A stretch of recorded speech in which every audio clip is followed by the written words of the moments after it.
माझं तर असं मत आहे ही निवडणूक हद्दवाढ होऊनच व्हावी.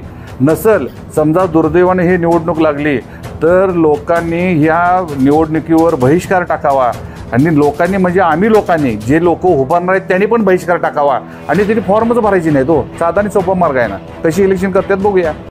हे 2 ते 3 लाख लोक रोज येतात आणि जातात, पण त्यांना हद्दवाढ नको आहे. आणि त्यांचं बरं एका दृष्टिकोनातून त्यांचं म्हणणं चुकीचं पण नाही आहे, मी त्याचं पण समर्थन करत नाही. कारण बघितलं आज कोल्हापूरची अवस्था काय आहे. रस्ते नाही, तुम्ही देताय रोज. पाणी नाही, मेन म्हणजे महत्त्वाचा विषय. कचरा उठवला जात नाही, बसायला बगीचा नाही, ड्रेनेज सिस्टम नाही, ट्रॅफिक सेन्स आता मगाशी तो विषय काढला, ट्रॅफिक सेन्स नाहीत. सिग्नल चालू असते पण तिथं ट्रॅफिकवर हवालदार नाही, सिग्नल तोडून लोक जातात.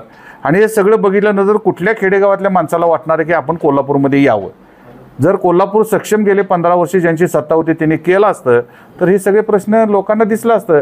बऱ्याच वेळा आता परवा पण आम्ही पटोर ऑफिसला साहेबांना भेटायला गेलेलो गग जाधव पुण्यतिथी निमित्त. तिथं सांगत होती की 23 वेळा हद्दवाढ झाली, पुण्याची 27 वेळा झाली. अरे पुण्याची डेव्हलपमेंट एवढी चांगली झाली की लोक स्वतःहून आम्ही म्हणतात आत येतो. तशीच कोल्हापूरची डेव्हलपमेंट गेले 15 वर्षात ज्या लोकांनी सत्ता गाजवली त्यांनी जर केली असती तर ही अवस्था आज खेडेगावातल्या लोकांना हे म्हणावं लागलं नसतं ना. हा पण एक विषय. आता त्यांना काय सांगणार आणि येणारी निवडणूक ही हद्दवाढ होऊनच होईल असं वाटतं. माझं तर असं मत आहे ही निवडणूक हद्दवाढ होऊनच व्हावी. नसल समजा दुर्दैवाने ही निवडणूक लागली तर लोकांनी ह्या निवडणुकीवर बहिष्कार टाकावा आणि लोकांनी म्हणजे आम्ही लोकांनी जे लोक उभारणार आहेत त्यांनी पण बहिष्कार टाकावा आणि त्यांनी फॉर्मच भरायची नाही. तो साधा आणि सोपा मार्ग आहे ना. कशी इलेक्शन करतात बघूया. डॉक्टरांनी ॲडमिट होण्याचा सल्ला दिलाय पण स्पेशल रूम परवडत नाही. मग टेन्शन घेऊ नका.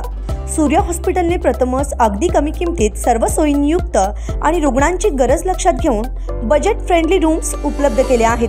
कॅशलेस सुविधांसह खिशाला परवडणाऱ्या किमतीत budget friendly economic special room. पत्ता कोंडावळ चौक, लक्ष्मीपुरी, कोल्हापूर. संपर्क 9822 63 54 69.